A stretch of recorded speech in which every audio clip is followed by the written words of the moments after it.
I want to read just verse 1 of Isaiah 1, and then we'll go to chapter 6.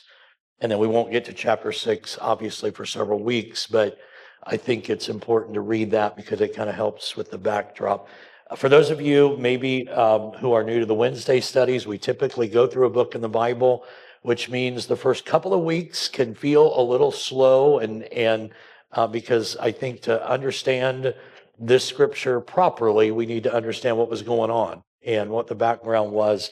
And I'm going to try to cover most, if not all of that today, so that we can just jump into the text next week. But I want you to have that locked in your thinking pretty well. So Isaiah 1:1, the vision of Isaiah, the son of Amoz, which he saw concerning Judah and Jerusalem in the days of Uzziah, Jotham, Ahaz, and Hezekiah, the kings of Judah. All right, so we'll talk about what that means in a moment. Right now, reading it is sufficient. Chapter 6, and I'm going to read the whole chapter, probably a fairly familiar, at least parts of it are probably fairly familiar to you.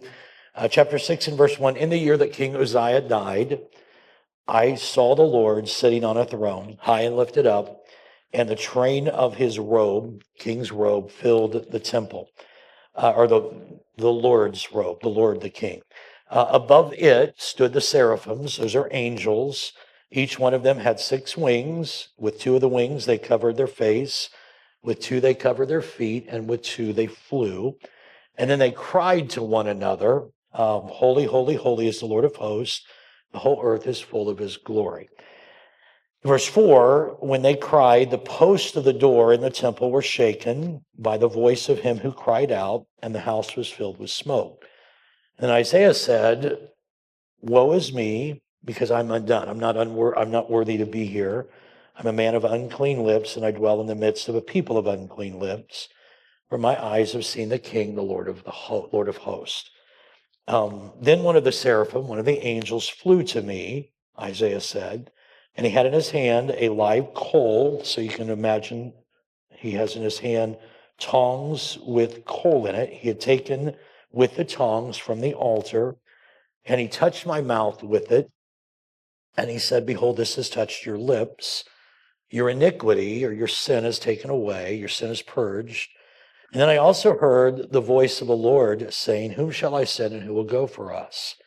And then I said, here am I, send me. And he said, go and tell this people, keep on hearing, but do not understand. We'll talk about what that means later. Keep on seeing, but do not perceive. Make the heart of this people dull, make their ears heavy, shut their eyes, lest they see with their eyes and hear with their ears and understand with their heart and return and be healed. Then I said, Lord, how long? Like, how long am I signing up for is what he's saying. And he answered, until the cities are laid waste and without inhabitant. The houses are without a man, the land is utterly desolate. The Lord has removed men far away, and the forsaken places are many in the midst of the land. But yet a tenth will be in it. And again, I'm going to explain all of this, and we'll return and be for consuming as a terebinth tree or as an oak whose stump remains when it is cut down. So shall the holy seed, shall be its stump. I'm just going to say this now. Probably won't talk about chapter 6 much at all until we get to chapter 6. But basically, he's saying to Isaiah, you're getting called to speak to a people that aren't going to listen. And you're going to speak. Their hearts are going to get harder. Their ears are going to get deafer. They're going to get stony and tough. And then Isaiah says, how long? And he says, I want you to do it until the land is desolate. What he's talking about, do it until they go into captivity, which you'll understand a little bit today and more in the next few weeks. Do it until then. And then he says, there will be a tenth. And that's like the remnant. You hear God talking about the remnant a lot. And he's saying there will be some that will respond. But for the most part, they're going to harden their hearts and they're going to pay for that. So that's kind of just a simplified overview. It's oversimplified, but at least that gives you some understanding of what chapter 6 is about. Now, let's go to the notes, and I'm just going to make some preliminary remarks that I've written out. So for the most part, I'll read them initially here. I think we all know that we live in a difficult world. This is a troubled and difficult world. Every day, something new seems to be showing up on the geopolitical scene. And I don't know how aware you are of it, but it's happening in the church world as well.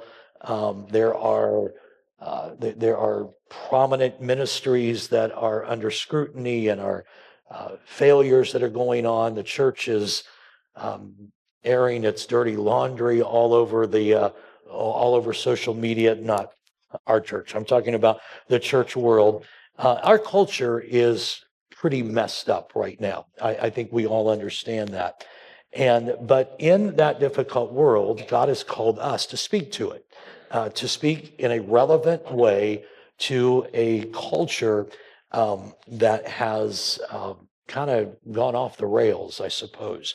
So that's what we're going to try to do in this teaching series from the book of Isaiah, because that's what Isaiah was called to do. He was called to speak to a culture that was a mess and, quite honestly, wasn't turning around anytime quickly. I love this opening quote. That's why I'm using it, by Barry Webb, who, by the way, calls Isaiah the most theologically significant book in the Old Testament.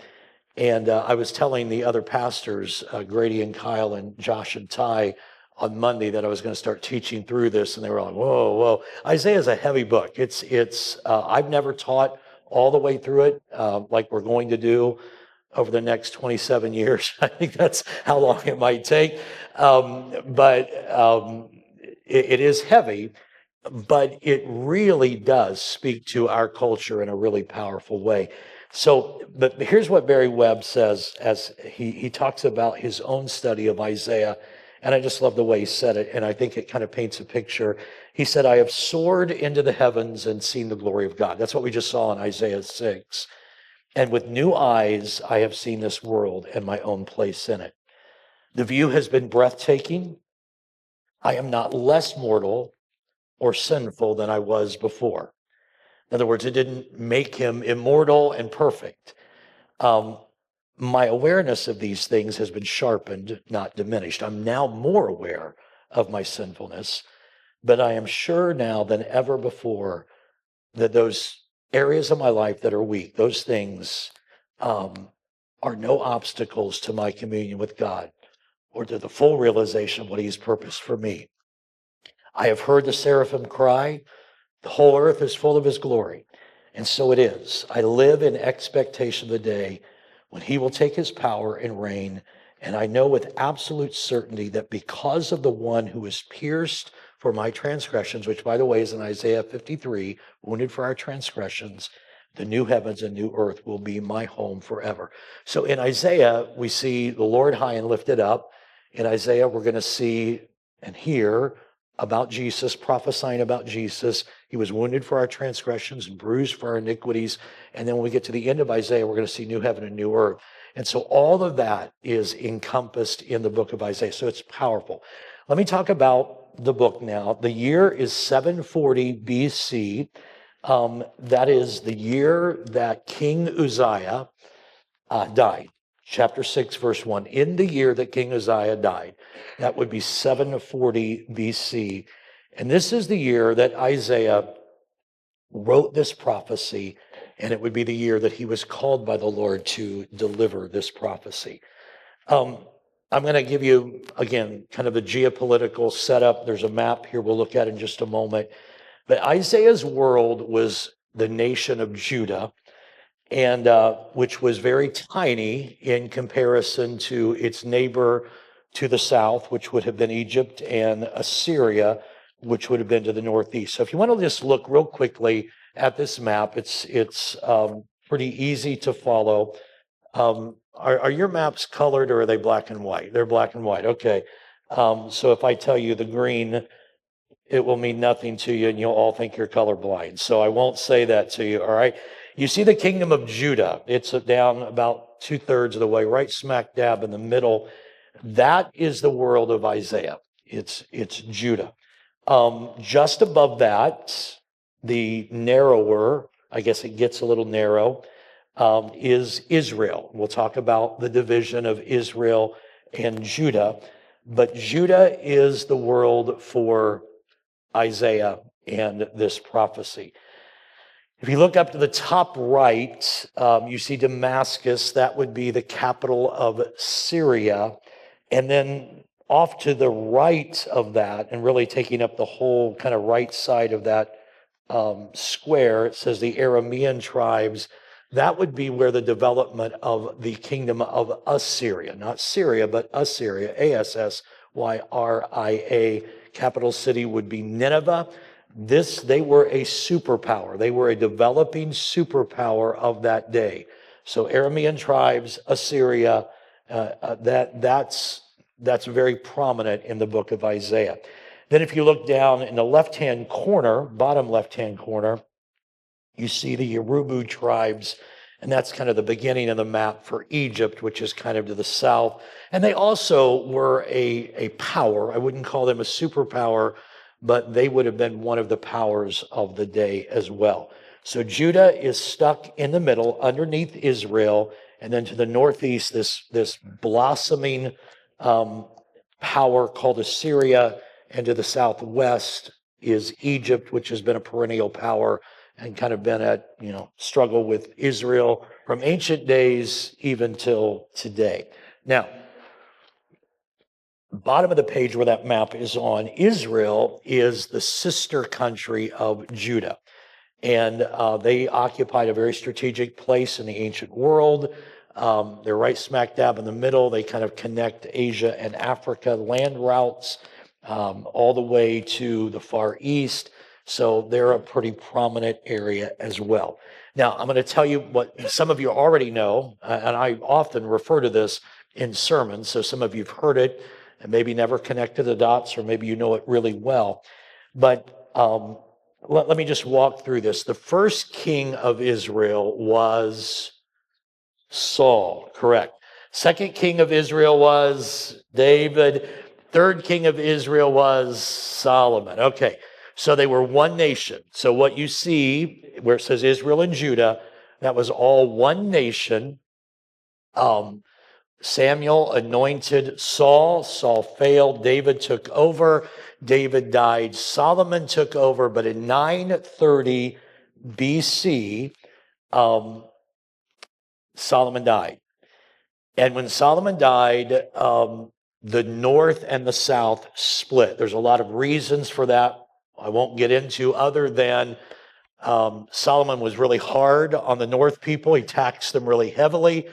And Solomon, when Rehoboam was Solomon's son, was in line to be the king, but Jeroboam, not related to Rehoboam, he just had last four letters were Boam, all right? So Jeroboam was kind of a political leader in the north, and he had a group of people that said, we want to split. And then they talked with Rehoboam, and they said to Rehoboam, if you'll be easier on us than your dad was, Solomon, we'll serve you.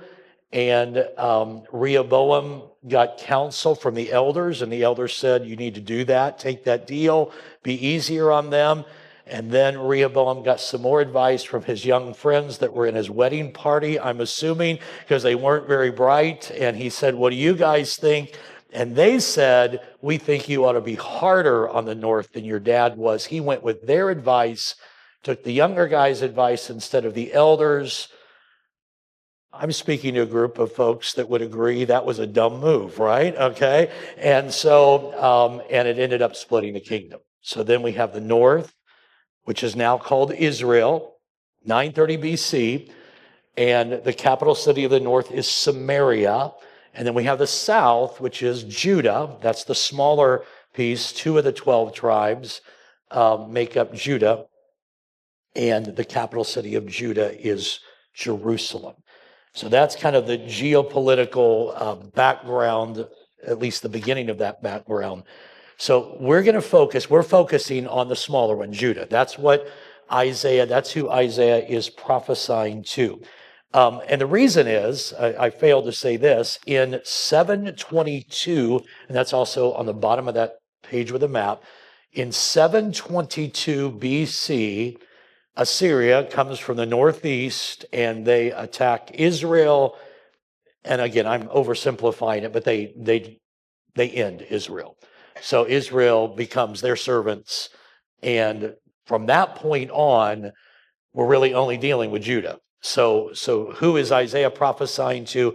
He's prophesying to the southern kingdom, which is Judah, because they're still intact. It's 740 BC, and at 722, Israel's off the map. And so Assyria is about ready to go. They're about done when Isaiah begins to prophesy, and ultimately they will be finished off as well. Now, King Uzziah, who dies, who starts this whole thing, this chain reaction, and his predecessors are all in the line of David, okay? So remember when Nathan told David the prophecy that someone from your family will always be on the throne. That was the case. Solomon, Rehoboam, and now we've made our way down to King Uzziah. And his predecessors and his successors will be in the line of David. And they claimed, and they believed that the Lord, who is the world's creator, who is the ruler of the universe, would one day become the center of a new world. This would be our new Jerusalem, new heavens, new earth. They believed that. They believed that the Lord would at one point reign over the whole earth. King Uzziah had reigned since 791 BC. His kingdom was expanding, and at the same time, Egypt is weakening because of some internal strife, and they're trying to regroup. And Assyria they're strong, but they had some harassment. Again, this is just geopolitical stuff. They had some harassment going on in their northern borders, and so they were not really tuned in to Judah. And their kingdom was expanding, but they did not place in 791, when Uzziah begins reigning, they were not placing a lot of pressure on Israel or Judah. That pressure would not begin for about 40 years. Both Israel to the north and Judah are expanding, and they are benefiting economically during most of King Uzziah's reign. But then there shows up this guy, Tiglath-Pileser III. Somebody text a grandchild and tell them that's what they ought to name their kid right now, right? Tiglath-Pileser III. And seriously, in Bible college and seminary, to make this easier, I'm not making this up, you've even seen in books, theological books, we call him TP3, all right? That's how you remember. Tiglath-Pileser III, he is the Assyrian king. When he begins to reign, the influence of Assyria is really, picked up. It begins to build. And so by 745 BC, Babylon has been overtaken. Now, Babylon will become the superpower later, but by 745 BC,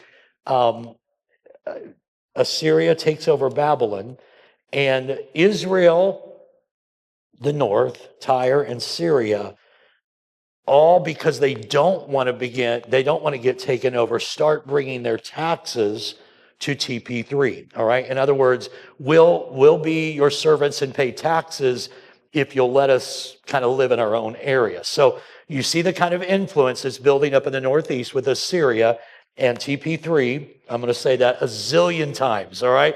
That's all you're going to remember when this is over, donuts and TP3, I'm sure. All right, so, but they bring their tribute to him. As long as you don't attack us, we will pay you the taxes. But the handwriting is on the wall. They're going to go down soon. Now, when you read the book of Hosea and Amos, they are to Israel. They are prophecies to the north kingdom, Israel, and they are about the threat of imminent destruction. And it doesn't seem far-fetched because TP3 has this influence. He's getting their tax money. He's building up troops around the border. I mean, just think about our world today. Same kind of thing. Troops are around the border. They are kind of strengthening and fortressing themselves, ready to attack. Jeroboam II in the north, he dies in 752 BC, and his son, who was to take over, was assassinated almost immediately afterwards, which led to chaos in Israel that continued from that point on till 722 BC, when Assyria marches in and takes over Israel. All right. So that's what's going on up to the north. So the international scene, just look at me here for just a moment. You got Assyria building, you've got Egypt struggling, you've got Israel getting weaker and weaker, and then Jeroboam II dies and his son is assassinated. They're in chaos. And so this is all building, and Assyria is getting taxes from Israel. They're getting taxes from Syria and Tyre. They're the superpower that's building. I mean, just kind of think of Russia on the Ukraine border. That's the kind of thing going on here. And this is when King Uzziah is on the throne in Judah. So I wanted to kind of paint the picture. We don't have to understand the depth of this, only to see that the international scene was a mess, kind of full of threats at the time that Uzziah is sitting on the throne. Now, there were also problems in Judah. It wasn't as bad as Israel. By the way, well, I'll just tell you that in a moment. I think it's in the notes as well. Judah is doing much better than Israel, but they've become very prosperous. And when nations become prosperous, AKA the United States, we begin to see corruption. And the elites begin to extort. Religious activity turns into ceremony. I mean, you can look at Barna polls today in the United States, and still a huge percentage of people say they're Christians, and yet I just read one the other day. I think I'm using it in a sermon in a couple of weeks. 53% of born-again Christians, 53% born again, say they're born again, don't even believe that the Bible is absolute truth. I mean, that's over half. We're not talking half of the country. Half of Christians don't even believe the Bible is absolute truth. So my point is, we're just one generation always from complete drift. And that's what's happened with Judah. They got prosperous, they got blessed. Look at us. They went to church. They had religious ceremony going on, but they were not godly in any stretch of the imagination. Their creed was Yahweh is King, the Lord, but that's hollow. Those are just words. And again, please let me make a comparison, not to disparage anybody that's doing this, because some we know are absolute. But how common is it now to see an athlete hit a home run and do that, or to see an athlete, they have to, and some are authentic. I love that. But immediately say, I want to thank God first, all of that. That we have just kind of added being a Christian to, if I add that to my other life, it doesn't change how I live, but I kind of fit in. That's where Judah's culture was, I would argue, in many ways. Again, I love it when it's authentic, and we can't judge their hearts whether it's authentic or not. I'm not saying they shouldn't do it, but I think we all know when you see some of the lives of those people who are making those bold claims, maybe really you didn't mean Jesus is Lord when you said, and that's what Judah's saying, Jesus or Yahweh is Lord, but we kind of doubt whether or not that was the case. I want you to flip over to the next book. I want to show you another example of this. Jeremiah. This is one of my favorite things I learned in, not that I learned it there, but learned it in seminary. It was the way that the professor said it that was so fun. But in Jeremiah 7 and let me just read the first 4 verses. This is the same kind of thing that's going on.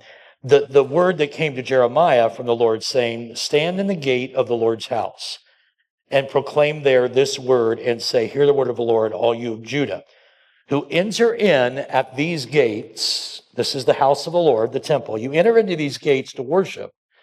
Thus saith the Lord of hosts, the God of Israel, amend your ways and your doings, and I will cause you to dwell in this place. Do not trust in these lying words, saying, The temple of the Lord, the temple of the Lord, the temple of the Lord. That's all I need to read. What were they doing? They were, if you read on, by the way, this is where, remember when Jesus said, do not let my Father's house become a den of thieves? It's in the same chapter. And what they were doing is they were corrupt and they were extorting people. And then they were going to the temple and they were saying, look, I'm a church. It would be like us saying, as we walk into the lobby, I'm a church, I'm a church, I'm a church.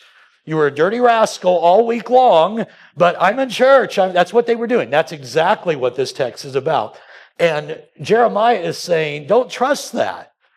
Those are just words, unless the hearts change. That's what's going on. That's what's going on in Isaiah. Judah is becoming more and more corrupt. All right. Everybody with us so far? No one has left the building. Okay, let's keep going then. So under King Jotham, King Ahaz, and King Hezekiah, which will be the next three kings after the death of Uzziah in chapter 6, Judah is going to go from one crisis to another, and Assyria is actually going to try to bring Judah down. But they would not be able to, but Israel will fall in 722 BC. And even though they don't bring Judah down, Assyria's border is going to be just 8 miles, their empire would have their border just 8 miles north of Jerusalem. And so they're an impending threat on Judah as well. Many threats then would come over the next years, threats under all three of those kings, Jotham, Ahaz, Hezekiah. These come after Uzziah, all right?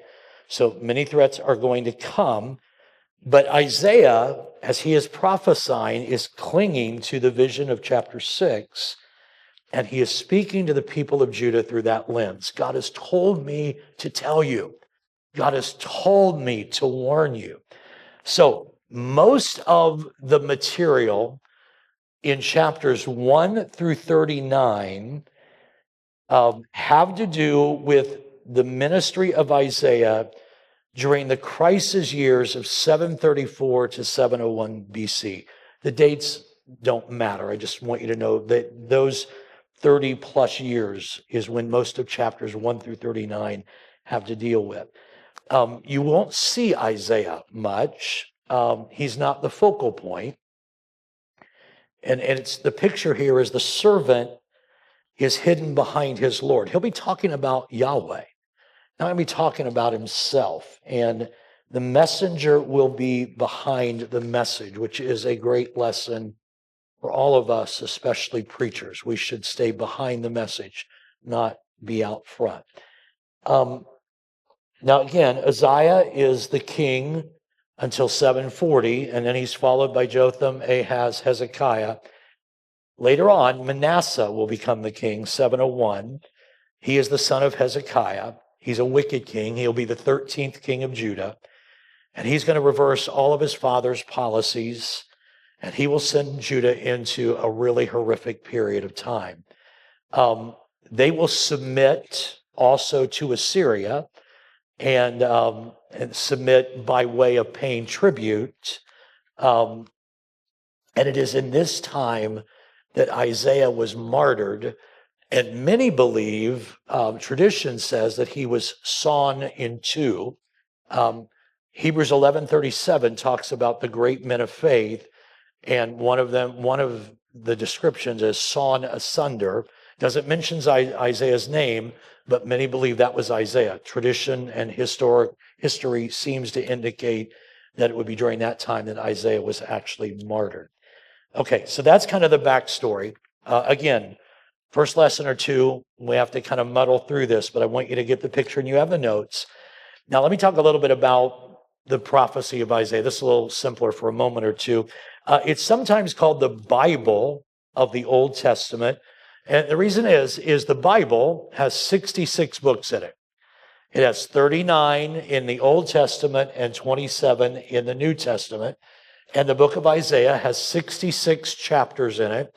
And the first 39 deal with the period that I just talked about. And then the back 27 deal with two other time periods. It's also sometimes called the little apocalypse, and that's because chapters 24 through 27 kind of resemble the book of Revelation. You'll get that, understand that when we get there. Isaiah was very close to King Uzziah. Isaiah was what was called a court prophet. He prophesied in the court of the king. Some people even believe, in fact, there's a lot of evidence that would suggest that Uzziah may have even been cousins with Isaiah. And there's a little, I'll probably mention it again in chapter 6. It's more of a application than it is a fact. But many people have drawn something from Isaiah chapter 6. In the year that King Uzziah died, I saw the Lord. And some people have even suggested that he was so close to Uzziah that it wasn't until Uzziah was gone that he could really see the Lord. You know, sometimes we get so fixated on a relationship or a church or, you know, and we think we're doing good, but we miss God. And so that I think there might even be something to that, because he says, it's in the year that King Uzziah died, then I was able to see the Lord. And again, we're not told that specifically, but some have suggested their tight relationship may have led to that. So he was close to him. Isaiah's wife was actually, you see that in chapter 8 and verse 3, was actually a prophetess. The prophecy of Isaiah is built around three pictures of the Messiah, three different pictures. The first is the Messiah is king. That's chapters 1 through 37. The second one is the Messiah is a servant, and that will be chapters 38 through 55. And the third one is the Messiah is the anointed conqueror, which we'll see in 56 through 66. But in all of these pictures, this is what is really interesting.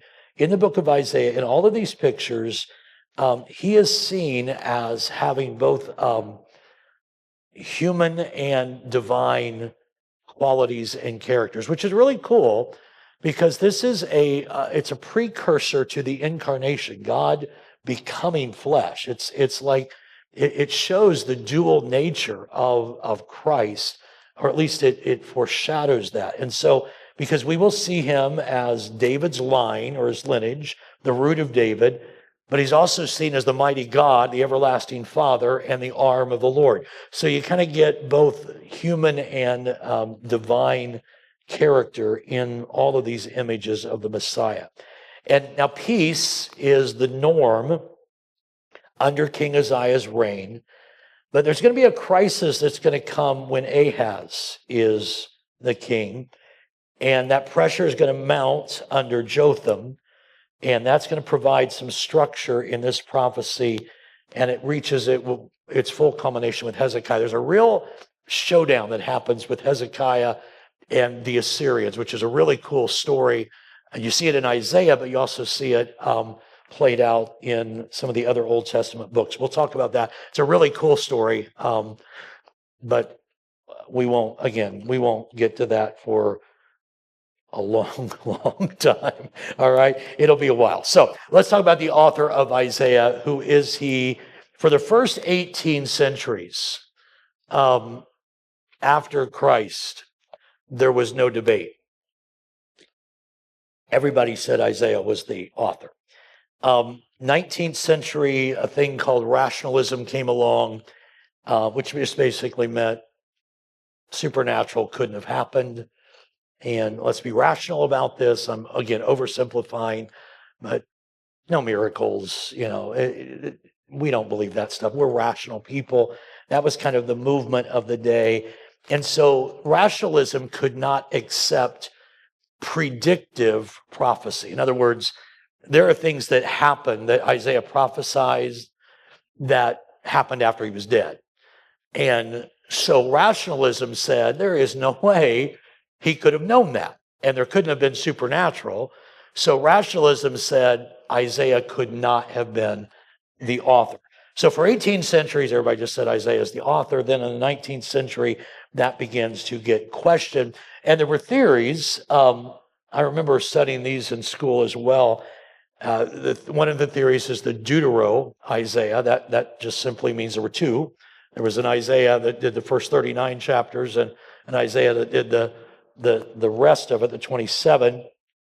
And then somebody got really fancy and they developed the Trito Isaiah theory, which was that there were actually three that wrote to this. And again, the reason was because they could not in their minds accept that Isaiah could have seen something that was going to happen after he died. They couldn't accept supernatural prophecy, predictive prophecy, and so they argued that he could not have been the author of the whole thing. Now, I think it's sad. Yes, Bob?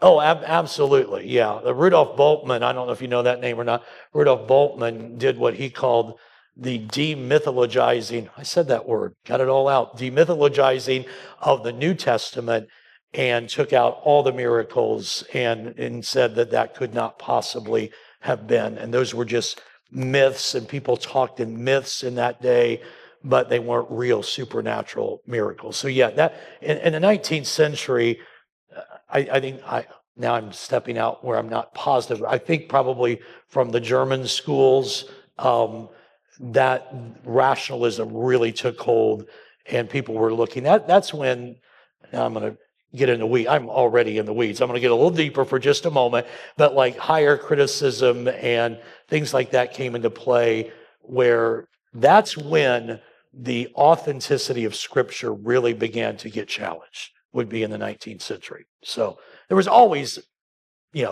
components that did, but that's when it really took root. And now we're here to where we are today, where 53% of born-again Christians don't even believe that the Bible is true. Jim's going to bail me out because Jim knows things I don't know. So go ahead.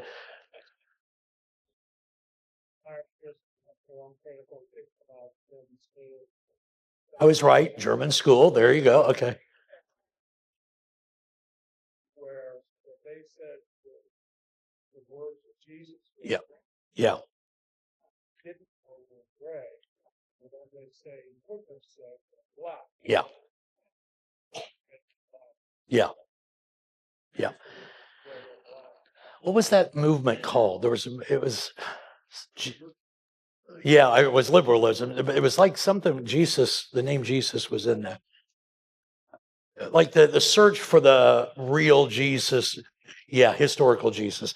And so they got together and they looked at New Testament words that were attributed to Jesus, and they said, well, there's no way he could have said that, like Jim was saying. They would put those in black, and a few words they left that Jesus might have actually said, probably like love your neighbor and things like that. So, but that was a huge, by the way, just because I like to poke fun at this, and I wasn't planning on it, and I can't write neatly, but I only need to put this. This is when remember me talking about the Q document? Anybody ever remember me talking about that? So in that time frame, they started saying, wow, look at Matthew, Mark, Luke, and especially Matthew, Mark, and Luke, John a little bit, but Matthew, Mark, and Luke. Look how similar those are. It couldn't be what the Bible really says. It couldn't be that they were with Jesus and they were writing the story. They had to borrow from somebody else. And so they decided that Mark was probably the closest to the original, but even Mark borrowed from the Q document, and the rest, and they've got this all mapped out, that Matthew, Mark, and Luke really borrowed from the Q document. And the Q document, and I'm not just making this up, this is in seminary textbooks, the Q document, as if it was fact. And they've never found one shred, not even one letter of the Q. They're just assuming that there's a Q document out, but that's all because they cannot believe in predictive prophecy or the fact that there were miracles. Yeah, and they teach it as fact that there was a Q document that has never been found. But again, the point being, let me just jump here. The point being that, and it's worked. The point being that when you deny that God really said this, then you don't have to submit to it. What did Satan say to, you all heard this, what did he say in the garden to Adam and Eve? Did God really say? And then 19th century, and of course that's just crazy now. So now we have, listen, think about this. We have 53% of people who are sitting in churches saying they're born again Christians who are saying, I don't think God really said that. And so if God didn't really say that, then you can live how you want, do what you want. There is no hell. You know, all of those things just start falling apart.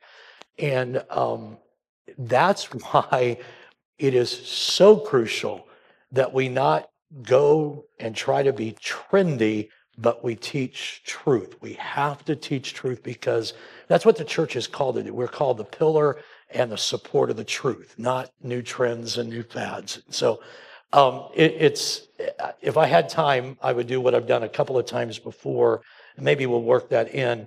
But this is not even speculative. If you look at the manuscripts we do have and you compare them they've been dug up all around the world in different languages, and the copies that we have of the manuscripts and the percentage that they agree with each other as compared to like Plato or Aristotle, you've heard me give that whole spiel before. There's not even any comparison. I mean, probably even some liberals have said when it comes to documentation that would prove authenticity of a literary document, the Bible stands alone in that. And so we don't have to worry about whether or not this is truth or not. And so I may pull out some of those charts in weeks to come. But anyway, that's what is going on here.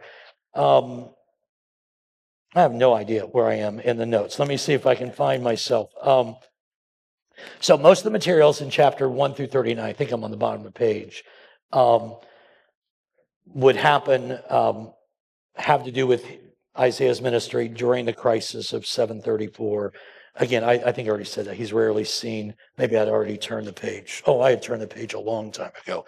All right, so yes, we're on the bottom of page 4. Yes, that was where I was. Sadly, even evangelical scholarship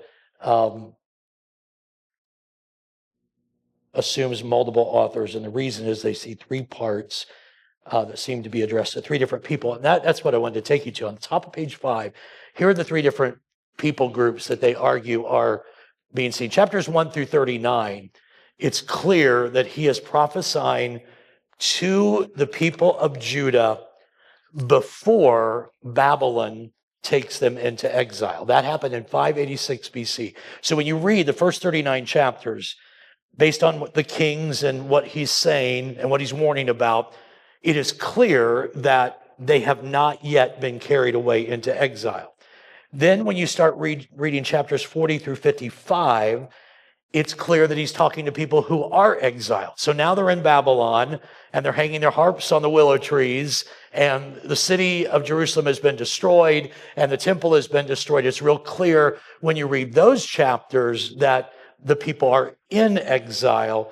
And then when you read chapters 56 through 66, which would have happened after 536 BC, it's clear that you're talking to post-exilic people. They have already come out of the exile. Now, you don't have to remember all that. Let me make this super, super clear. Here's the people's problem. If they don't believe that God could supernaturally allow Isaiah to predict, Isaiah's dead before the exile and post-exile. So they're saying he couldn't have written that because he's dead, and it's clearly written to 3 different groups of people. But if we believe that God can speak the world into existence, we assume that he can have someone predictively prophesy, and so we would have no problem with Isaiah being the author. So there's still strong evidence that it was all written by Isaiah from Jerusalem, and that's going to be my approach. That's what I believe, and that's how we're going to approach the text. God clearly could have given Isaiah the ability to see the future generations and look into the work of God with people who were not actually his contemporary. And just for good measure, look in your Bibles at 1 Peter chapter 1. 1 Peter chapter 1. Quite honestly,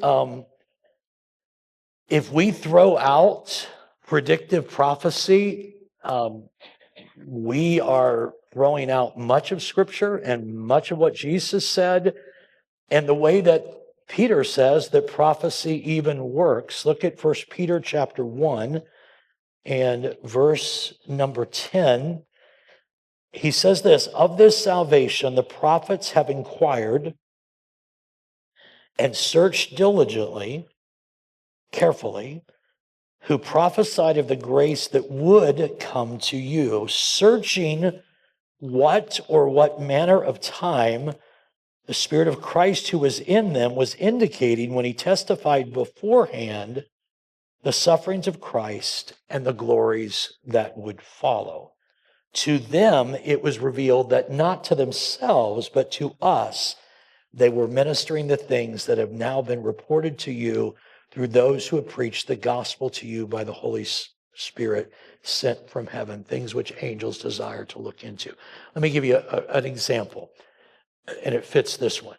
Isaiah is writing in 700 some BC, and the Holy Spirit prompts him to write, "For he was wounded for our transgressions. He was bruised for our iniquities. The chastisement of our peace was upon him, and by his stripes we are healed." Or chapter 9, "His name shall be called Wonderful Counselor, Everlasting Father, Prince of Peace." Peter would say, Isaiah said, "Lord, who are you talking about? When's that going to be? What time is that going to be?" And the Holy Spirit revealed to the prophets, it's not for you, it's for a people down the road. And so that's what prophecy is. And again, if you take that out, we've got nothing. I mean, that's what the Old Testament is pointing to. So all very interesting stuff. Now let's look at some of the themes of Isaiah, and we'll move toward closure here in the next few minutes. All right. So some of these themes I kind of took from some of the major categories I took from John Oswalt's commentary. And he says this: the book of Isaiah is rather like a modern symphony with themes appearing and reappearing in fascinating harmony. I'm going to read these to you, make a comment or two. These are just themes that will show up. Okay. This is just the introduction of this teaching. One of the themes that will show up is judgment and hope. And it shows up in miniature in some of the early chapters, kind of goes back and forth between judgment and hope. But it shows up in a larger scale. Chapters 1 through 39 are primarily about judgment, and chapters 40 through 66 are about hope. It ends with the new heaven and the new earth. I would have you look at Isaiah 1. I'll show you one example where it happens kind of in the miniature. Chapter 1 and verse 21. Chapter 1 and verse 21. How the faithful city has become a harlot. It was full of justice, righteousness lodged in it, but now it's murderers. Your silver has become dross, your wine mixed with water. Your princes are rebellious, the companions of thieves. Everyone loves bribes and follows after rewards. They do not defend the fatherless, nor does the cause of the widow come before them. Therefore, the Lord says, Lord of hosts, the mighty one of Israel, I will rid myself of my adversaries. I will take vengeance on my enemies. I will turn my hand against you and thoroughly purge away your dross and take away all your alloy. I will restore your judges as at the first and your counselors as at the beginning. Afterward, you shall be called the city of righteousness, the faithful city. Zion shall be redeemed with justice and her penitents with righteousness. So you see just in those 6 little verses, judgment, but then the promise of hope. So that's one of the back and forth themes. Secondly, servanthood and kingdom. Kind of an underlying question is, how can a nation so corrupt be used by God? And Isaiah kind of uses his own experience. He says, I read you the vision, Isaiah 6, I am unclean. I am undone. How can I be used of God? And God says, here's how. And he takes a live coal off the altar, touches his lips, and says, now your iniquity is purged. And now I want you to go. So he uses his own life as an example of how Judah, in their mess, can still become a servant. But as Judah, and you're going to see this, I'll bring this out a lot over the next many, many weeks. As Judah, the servant with a little s, fails or falls short, we'll start seeing the word servant capitalized because it's talking about the servant, the Messiah, the king, will arise and establish his kingdom and he will reign. A second or third theme is trust and rebellion. Israel is called upon throughout to give up the rebellion and trust the Lord. And Ahaz will actually be called upon to trust God and ask for a sign. That's where a sign, Ahaz says, no, I don't want a sign. God says, a sign's going to be given to you anyway. A virgin will conceive. We'll talk about that and how that fits. A great example in chapter 34. That's that story I told you about earlier that will be a lot of fun.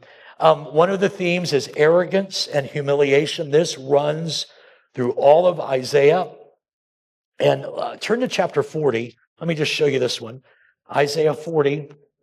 And look at verse number 18. Isaiah 40 and verse 18. Arrogance and humiliation. Well, look at this. Isaiah 40, 18. To whom then will you liken God? Or what likeness will you compare to him? The workman molds an image, the goldsmith overspreads it with gold, and the silversmith casts silver chains. Whoever is too impoverished for such a contribution chooses a tree that will not rot, and he seeks for himself a skillful workman to prepare a carved image that will not totter.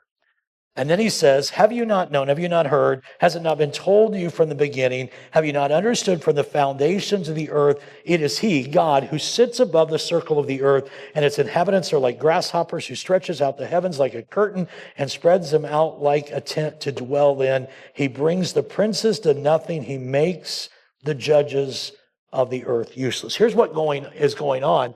God says, are you really going to compare your false gods to God, to Yahweh? You've become awfully arrogant, he says to Judah.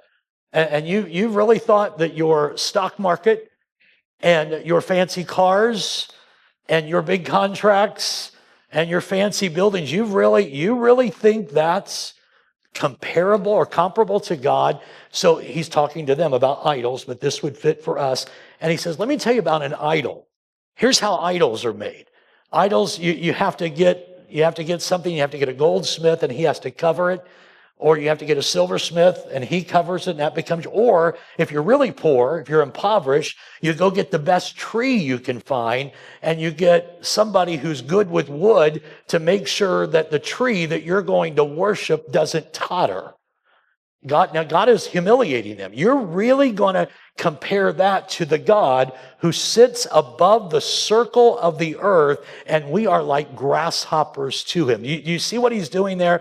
And so he's going to say there is no comparison. So that theme of arrogance and humiliation, the uniqueness of Yahweh from the outset and through the end of the book, the notion that God of Israel, the creator of the universe, can be compared to the God of the nations is seen as ludicrous. There's a frequent attack on idols.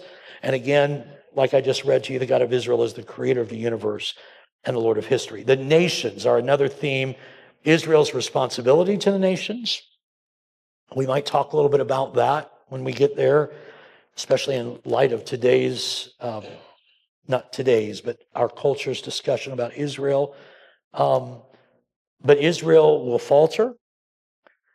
They will become enamored by the glory of the nations that they were to bring to God. And because of that, God will judge them. And then the theme of righteousness shows up a lot. The word for righteousness in Hebrew is tzedakah, and it shows up 61 times in Isaiah. God expects the people to live righteously, but they fail. So then the emphasis has to turn to the righteousness of God that has to act mercifully and cannot. So here's the deal. God expects us to live righteously, but we fail. And so we depend, don't we, on the righteousness of God who acts in mercy and grace toward us. And even when we don't act righteously, even after that, ultimately we are made righteous by the one who was wounded for our transgressions and bruised for our iniquities. That's the whole point that Isaiah will be leading up to. And then the vision of Isaiah, I want to wind this down. Let's go back to the verses that we read at the beginning, or just the first verse. The vision of Isaiah, the son of Amoz, which he saw concerning Judah and Jerusalem in the days of Uzziah, Jotham, Ahaz, and Hezekiah, kings of Judah. Hear, O heavens, and give ear, O earth, for the Lord has spoken. There are 5 things about this vision that are really important. Number 1, it is objective.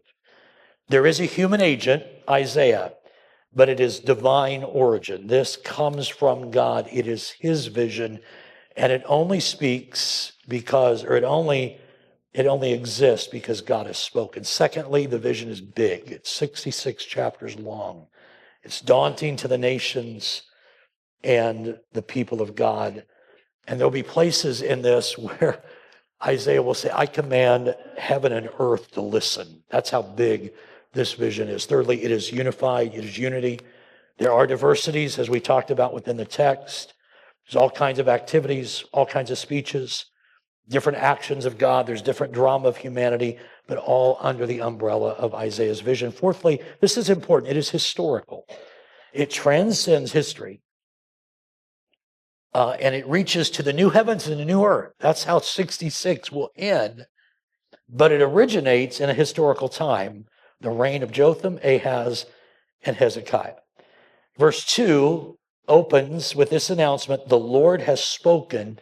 He kind of breaks on the scene, just like in Genesis 1:3, let there be light. God speaks into that time this vision. And then finally, it is sharply focused. Judah and Jerusalem and the one who will emerge from there, the root of Jesse, born of a virgin, wonderful counselor, mighty God, everlasting Father, Prince of Peace, Emmanuel. That's the focus of the whole prophecy of Isaiah. It's a lot of other things, but it's all about pointing us to the Messiah.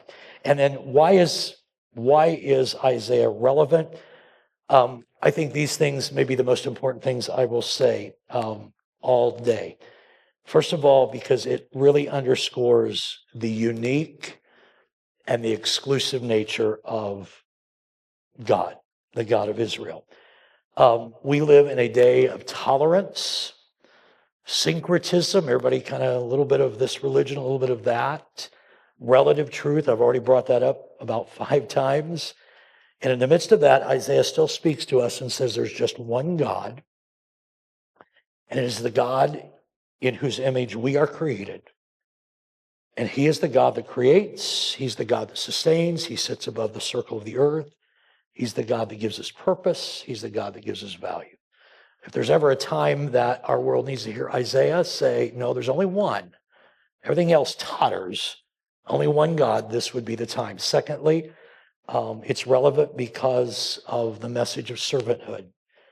In a world that has traded a biblical worldview for relative truth, status, position, prestige, and rank have now become the great pursuits of humanity, and Isaiah will challenge that. Thirdly, the Lord of history. This is about a God that is transcendent, that's beyond us all, but he's also immanent. Think about this. We read in Isaiah 40, he sits above the circle of the earth. That's pretty transcendent. We went to the Space Center while we were in Houston, and saw some of those videos, and it cracks me up how they, their twist on all of that, and how these things came to be, and things just bumped into each other, and all that. But I mean, they're wowed by it. Scientists and they're wowed by how big this is. Well, Isaiah says God sits above the circle of the earth. That's transcendent. And the same prophet says his name will be called Emmanuel. God is with us. All right. That's beautiful. We used to sing a song. I probably won't remember the words. How big is God? Anybody? How big is God? How wide and vast his domain. Anyway, he's big enough to make the universe and small enough to live within my heart, or something like that. We'll see transcendence and immanence. And then fourthly, realized righteousness. God demands it, but he makes it possible through the suffering servant Emmanuel that comes to live in and through us. A couple of things at the very end. Isaiah is going to reveal repeatedly the glory and the majesty of God, and he will unveil God's marvelous character. He will not shy away from reminding us of our wretchedness. I love this quote. That's why I'm reading this. He will not shy away. Isaiah will let us know that we're pretty wretched. He will talk about filthy rags of righteousness, but he will also point us to Jesus. And Blaise Pascal, who was a 17th century mathematician, said this: the knowledge of God without that of our wretchedness creates pride. The knowledge of our wretchedness without that of God creates despair. The knowledge of Jesus Christ is the middle way, because in him we find both God and our wretchedness. That's a powerful statement. That's what the gospel is all about. Gospel doesn't tone down our sin, and it doesn't placate or diminish God's holiness. That's the word I'm looking for. It says God is perfectly holy and we are perfectly filthy. So God became flesh to bridge the two. He's Emmanuel. That's what Isaiah really will point us to over and over.